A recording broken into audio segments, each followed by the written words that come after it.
Boleh baca doa, baca Al-Fatihah sama-sama.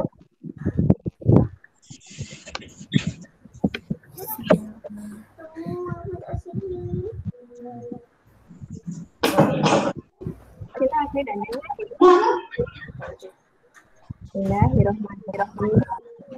Alhamdulillahirrahmanirrahim.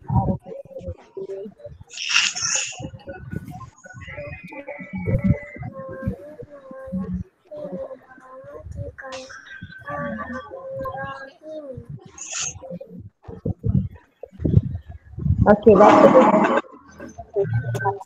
Okey, sama-sama. Okey, jom. Bismillahirrahmanirrahim. Allahumma ftah alaina nikmataka wa rahmatika ya arhamar rahimin sadar li amri wa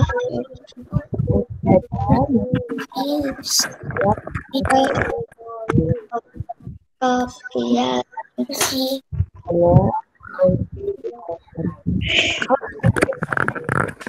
mudah. Dah. So, nanti kita memulai terapan. Okey, kita nak bersambung belajar. Sebelum kita review, kita belajar sampai ke menggan lanjutnya kita kemudian okey, so hari ini kita sambung. Ya, kita tunjuk di sini.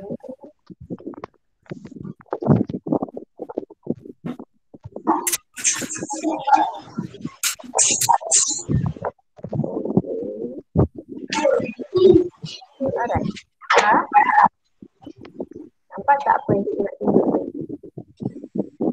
Jom belajar sains. Ada nampak slide tu? nampak Okey, kalau nampak bagus. Siapa yang tak nampak tu, left dulu lepas tu masuk balik. Nampak kan? Okey, so kita sambung. Hari tu kita dah buat eksperimen payung terjun. Buat ke tidak? Buat tak? Yang guna plastik bag tu. Ada siapa-siapa tak rekodkan data? Ada tak? Tak buat. Mujahidin tak buat? Lupalah tu. Okey, kalau ikutkan dalam buku teks kita ni, dia ada aktiviti dia hari tu kan? Okey, kita lakukan eksperimen. Sebelum nak lakukan eksperimen, mengeksperimen tu kita ada perkara-perkara yang kita kena tetapkan. Kemahiran proses sainsnya. Okey, antara kita nak sambung kan minggu sebelum kita tak belajar lagi. Okey, sekarang kita nak sambung belajar tentang mendefinisi secara operasi. Okey, lepas tu kita nak belajar juga mengawal pemboleh ubah. Dan ketiga, membuat hipotesis. Dan yang terakhir sebagai rumusan untuk mengeksperimen. Pernah dengar tak benda-benda ni semua? Pernah dengar tak? Bagi respon, bukan cikgu je cakap seorang-seorang.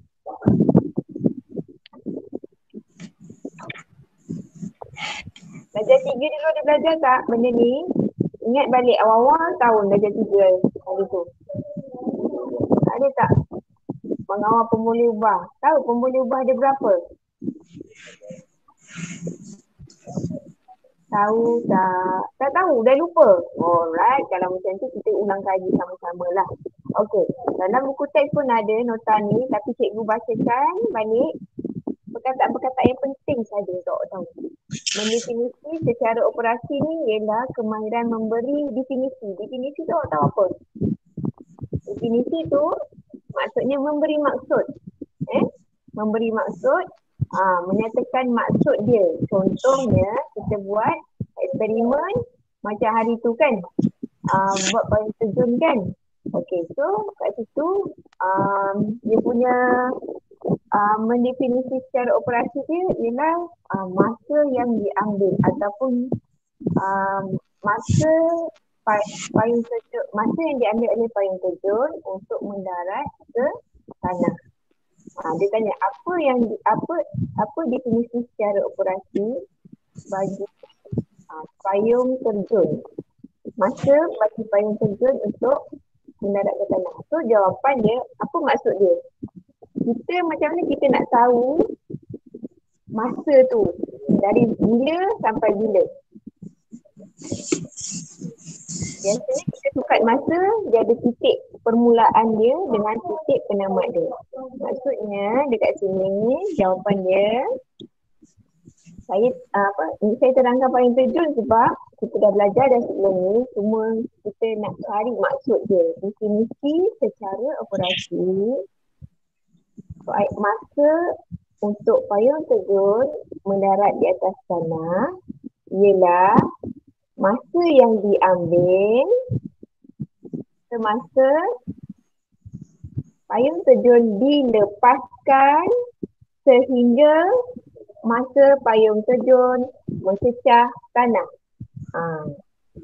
Itu definisi secara operasi. Okey, kalau contoh eksperimen lain, okey, kat sini dia dekat dalam putih saya tunjuk keupayaan bahan menyerap air. Apa definisi secara operasi? Okay, awak tolong biasakan, saya akan biasa sebut DSO. Nama pendek untuk definisi secara operasi ialah DSO. Kita ambil depan dia D definisi, S tu secara O operasi. Okey. So DSO untuk keupayaan bahan menyerap air ialah apa? Kita rujuk balik dalam buku teks awak. Buku teks ada kan? Kalau kita buat eksperimen sendiri kat rumah, sebenarnya eksperimen ni boleh buat dekat rumah. Mudah je. Dia tak membahayakan awak, boleh buat sendiri.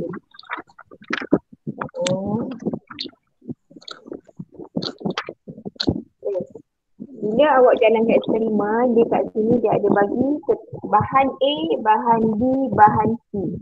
Dia ada berlakunya penyusutan air. Okey, kalau air yang paling sedikit, maksudnya keupayaan menyerap air dia tinggi ke rendah? Cuba jawab. Rendah. Air yang paling sedikit, maksudnya air tu paling banyak diserap. Tinggi. Keupayaan pandai. Maksudnya kat situ keupayaan bahan tu menyerap air paling tinggi. Okey. Ini soalan DSO. Okey. Apakah definisi secara operasi keupayaan bahan menyerap air? Ialah kuantiti air yang diserap oleh bahan. Kita kena ada depan dia tu, kuantiti air. Tak boleh tertinggal. Okey, ini bahagian ni dia memang agak kritikal sikit. Abang-abang darjah 6 pun selalu lupa. Tapi cikgu nak juga ajar pada kamu semua supaya kamu nanti dah sampai darjah 5, darjah 6 tak ulang, maksudnya bukan baru nak belajar. Nanti penat tau kalau baru nak belajar darjah 6, semua benda nak belajar. So kita ambil tahu belajar dari sekarang, nanti darjah 5 belajar lagi, darjah 6 belajar lagi. Lama-lama akan mantap. Okey, ini contoh eksperimen kedua. Tadi saya dah buat eksperimen ketiga, saya dah bagi contoh kan.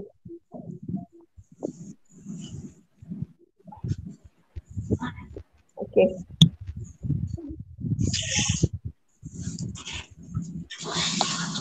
Okey, so eksperimen ketiga ni kita tengok contoh pertumbuhan pokok kacang hijau. Sekejap saya nak kena tengok lah, saya takut ada orang nak masuk tapi saya tak perasan. Sekejap ya. Ada saya tak nak masuk. Tak ada. Setakat ni kita tanya dah 17 orang. Walaupun pagi-pagi. Saya risau semalam kata ada tak ni murid saya ni. Takut semua masih dalam selimut. Awak biasa bangun tidur pukul berapa pagi-pagi? Setiap hari sekolah? Cuba share sikit dengan saya. Bangun ke apa? 6. Tak dengar. Nombor ketujuh. Angka 7. Alright. Awal tu. 12. 12. Baguslah awak ni. Ada yang bangun pukul 7, ada bangun pukul 12. 6.30. 6.30. Okey. Tahun ni dah darjah 4. Dah 10 tahun. Pagi-pagi kena bangun awal sebab kita ada satu solat waktu pagi. Solat apa? Ha? Subuh. Betul, pandai. Solat subuh. Darjah 4 ni dah besar dah. Dia kena solat. Kalau dia dah besar tak apa. Lajak subuh. Bangun pukul 10. Sekarang dah ada jam 4. Okey, tak apa. Kita sambung balik tadi tu selingan dia. Okey, so dekat sini dia buat eksperimen. Tujuan dia untuk mendefinisi secara operasi pertumbuhan pokok kacang hijau. Okey, so dekat sini bila kita dah tanam pokok, hari pertama dia punya ketinggian pokok tu banyak ni. Kedua, makin tinggi. Awak yang ni pun awak boleh buat eksperimen dekat rumah. Ambil kacang hijau, rendamkan dia, letak dekat kapas lembab. Jadi awak akan buat pemerhatian. Hari pertama macam mana, hari kedua macam mana, hari ketiga macam mana. Tapi jangan lupa siram air. Pokok ni dia tetap kena bagi dia air. Okey, soalan. Apakah definisi secara operasi pertumbuhan pokok kacang hijau? Apa? Saya bagi satu tips DSO ni cara mudah dia ialah ingat dia punya pemboleh ubah bergerak balas. Okey, dalam eksperimen ni apa pemboleh ubah PBB, pemboleh ubah bergerak balas. Belajar 3 dia belajar kan pemboleh ubah PBB yang bergerak balas. Apa yang kita perhatikan, apa yang kita ukur dalam eksperimen ni? Saya dah sebut tadi. Ketinggian. Okey. Pertumbuhan. So maksudnya jawapannya ialah pertumbuhan pokok kacang hijau ialah ketinggian pokok. Okey, itu satu. Ketinggian anak pokok. Lagi yang lain cara dia, pertumbuhan pokok kacang hijau ialah bilangan daun. Sebab bila pokok tumbuh tu dia ada keluarkan daun. Kita tengok bilangan daun dia. Mungkin hari ketiga dia ada 1 daun. Hari kelima dia ada 3 daun. Itu kita boleh sebagai DSO pertumbuhan pokok kacang hijau. Setakat ni itu bahagian DSO. Okay, ni kita masuk KPS seterusnya. Yang tadi tu jelas tak? Jelas tak? Jelas tak jelas? Tak kisah, nanti awak ulang kaji balik. Ambil tahu. Dalam YouTube pun ada macam-macam sekarang ni. Nanti pun saya akan letakkan bahan-bahan tu.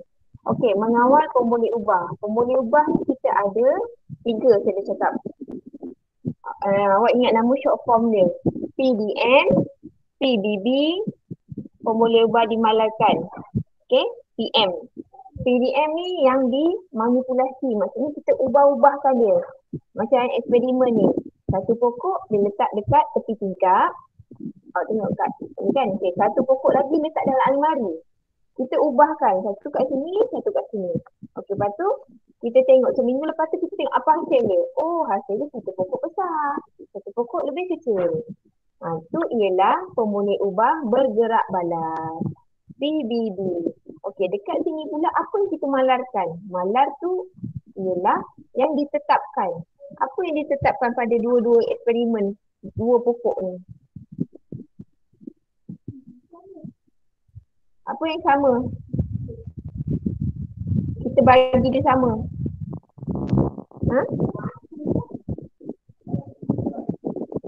Okey. Apa yang sama? Yang sama dia ialah kuantiti air. Betul? Hari-hari siram sama.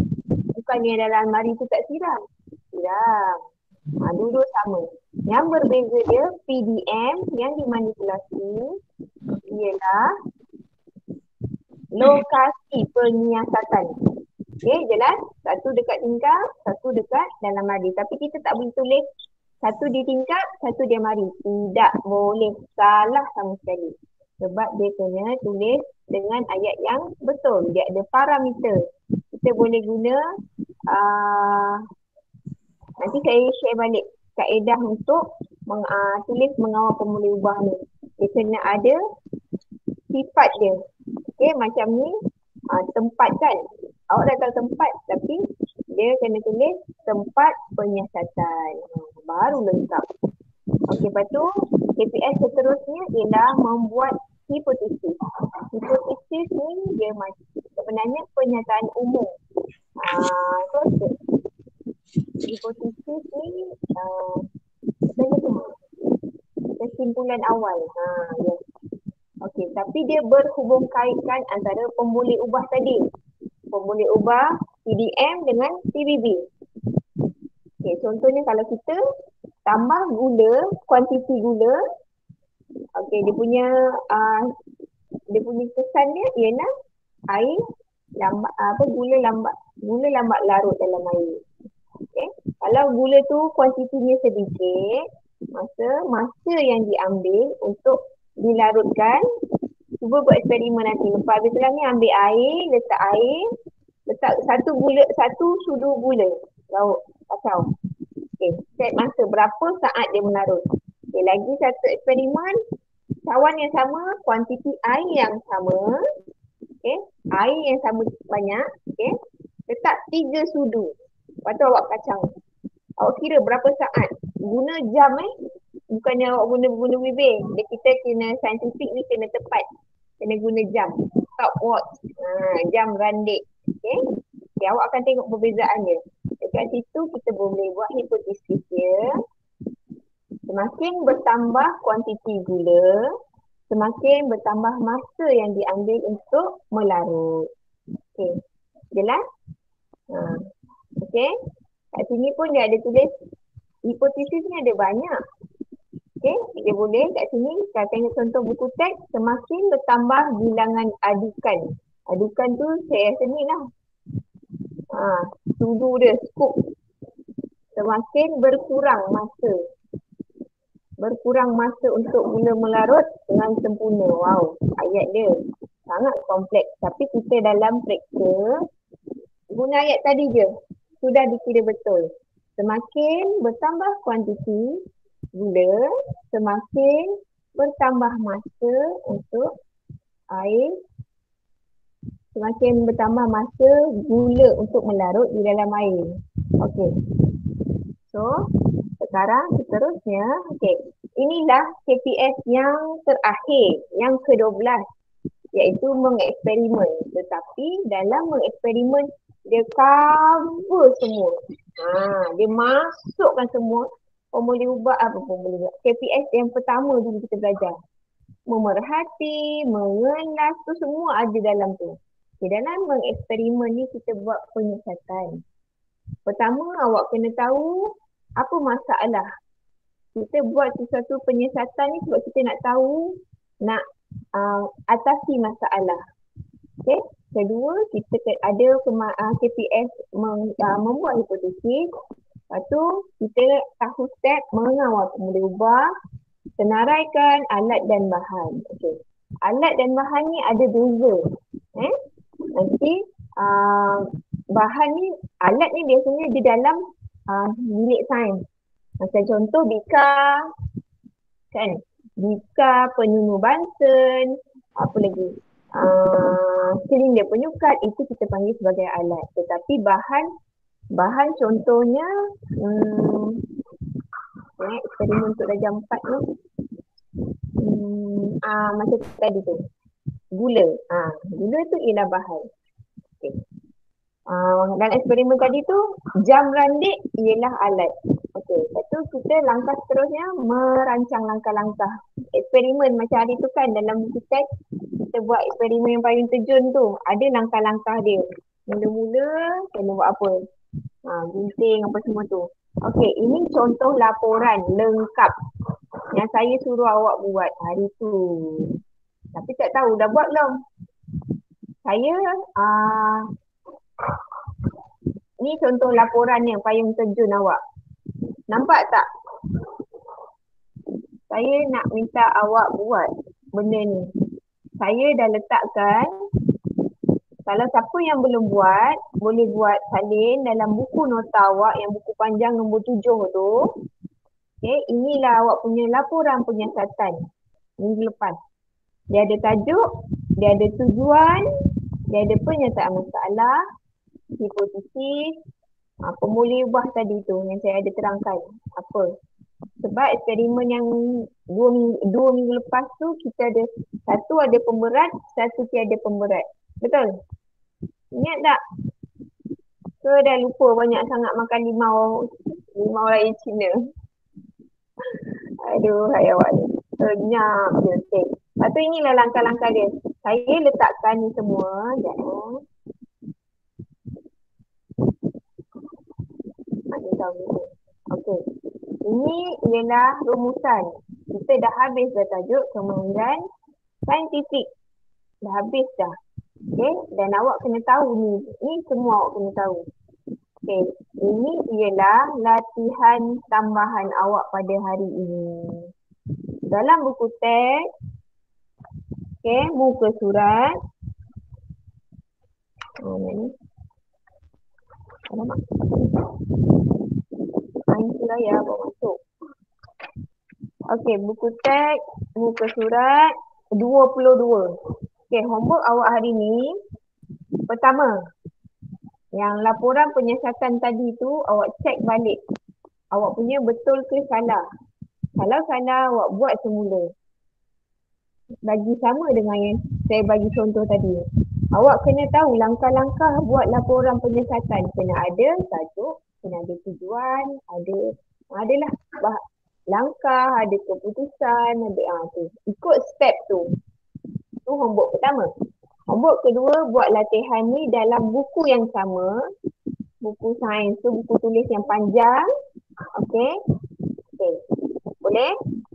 Lepas tu saya nak minta jasa baik awak untuk buka Google Classroom akaun awak. Semua orang ada kan? Saya tunjuk kat awak. Saya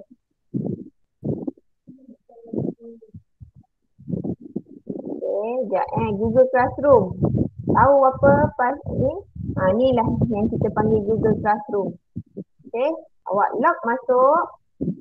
Ni dia punya website dia. Awak type dia. Kalau tak tahu sangat, dekat Google tu awak type D5 KPM. Keluarlah ni. Ni. Okay, log masuk. Saya share kat awak. Okay, awak gunakan awak punya ni. Saya pinjam Haziq punya. Boleh tak? Haziq hari ni tak ada lah. Haziq ada tak Haziq? Senyap dia, kalau ada mesti dia meeting ni. Saya pinjam ID Haziq. Saya nak tunjuk wiki untuk murid. Okay. Password semua orang tahu, password masing-masing. Okay, masuk dekat bahagian murid. Okay, pergi dekat aktiviti gambar roket ni. Okay, pergi dekat hijau ni Google Classroom. Siapa kat sini dia punya handphone dah ada app Google Classroom, lagi senang. Sebab nak ambil gambar, nak hantar homework guna handphone lagi senang. Buka dia, terus snap gambar, dah siap dah. Okay, so dekat sini bila awak buka, ni account ni. Ni account Haziq.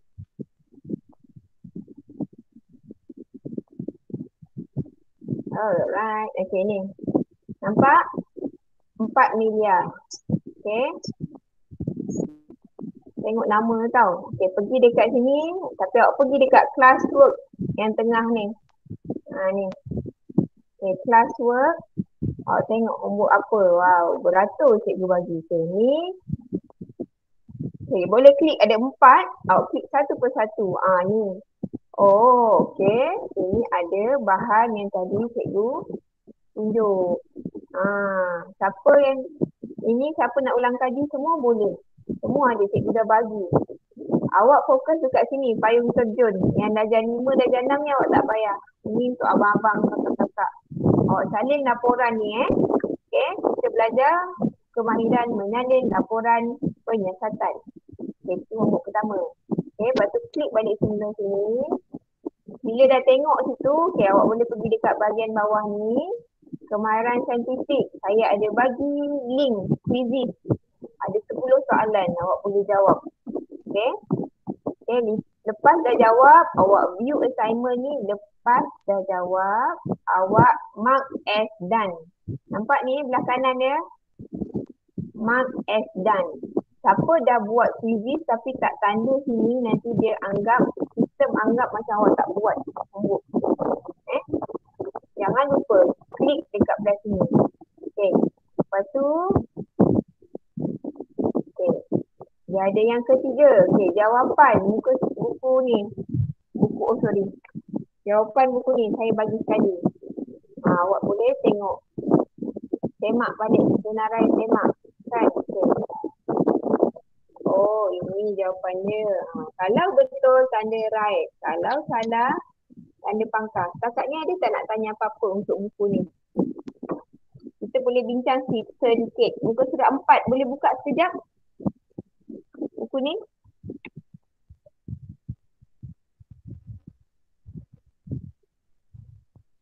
Okey, muka surat 4. Ramalkan apa yang berlaku kepada tumbuhan tersebut selepas seminggu. Boleh jawab?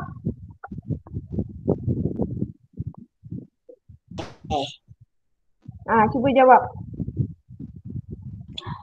Pokok itu akan terus membesar.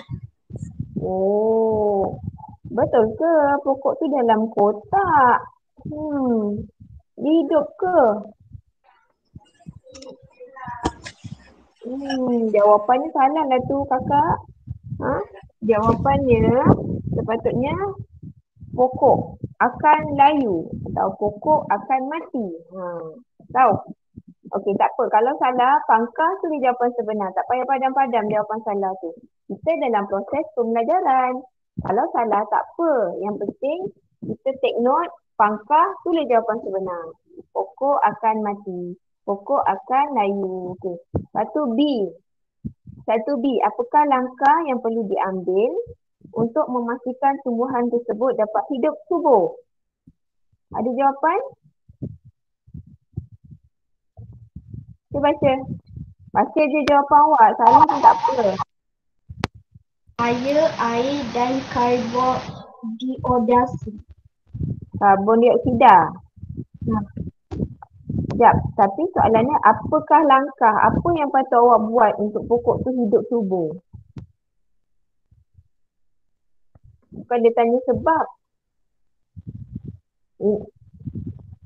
Ni soalan 1B tau. 1B. Ni Cikgu tunjuklah kat awak. Okey. Ini. Cara dia ialah keluarkan pokok tersebut dari kotak. Okey. Ataupun letakkan pokok tersebut di luar rumah. Sebab di luar rumah cahaya matahari mencukupi. Kan? Okey, lepas tu soalan nombor 2. Ni kadar pertumbuhan pokok Okey, kat sini dia tanya dipindahkan ke dalam rumah. Adakah tumbuhan ini akan terus membesar? Jawapannya tidak. Mengapa? Tumbuhan tidak mendapat cahaya matahari untuk kakak. Cikgu nampak tak payah padam. Cikgu cakap tak apa, salah tak apa. Kita belajar, awak pangkah dia. Tulis jawapan sebenar. Sebab kita tengah tengok, hari tu aku belajar, aku salah jawab. Sekarang, cikgu dah bagi jawapan yang sebenar. So, kita tak buat lagi salah yang lama tu. Okay? Okay. Dan kalau boleh, minggu depan ada pen merah. Lagi best. Nanti kita nampak, betul. Salah sikit dia punya perkataan. Okay. So, dekat sini mengapa dia tanya? Kerana tumbuhan tidak mendapat cahaya matahari. Okey, nanti ni darjah 5 awak akan belajar. Sorry, bukan darjah 5. Darjah 4 nanti awak akan belajar proses tumbuhan membuat makanannya sendiri. Okey. Dah okey, ni dah siap. Ni nanti awak boleh buka sendiri. Awak hari ni dengan saya sebenarnya sampai pukul 10.30 kan sains. Tapi saya tak bersama dengan awak lama sebab saya ada kelas lain. Saya ada 5 kelas nak kena Google Meet pagi ni. Awak ambil masa duduk dan semak homework awak ni. Jawab kuisis tadi. Dan homework terakhir awak untuk minggu ini ialah ni pengukuhan. Jawab muka surat 5 sehingga 9. Kan? Sekejap lagi ambil masa. Okey, lepas dah jawab, siapa yang ada Google Ads dekat Google Classroom Ads tu, hantar dia terus. Snap gambar, hantar. Sebab nanti saya semak. Boleh? Boleh? Okey, kita cuba guna cara ni. Sebenarnya saya nak minta ibu bapa awak hantar buku sains awak yang tadi ada laporan dengan ada latihan dari buku teks. Saya nak minta jasa ibu bapa awak tolong bagi tahu hantar buku tersebut pada hari Isnin hadapan. Saya letakkan kotak ada nama saya dekat postcard. Boleh? Boleh? Ni ada masa lama. Saya rasa hari Ahad kot. Hari Ahad saya datang ambil. Maksudnya awak dah siap homework hari ni. Hari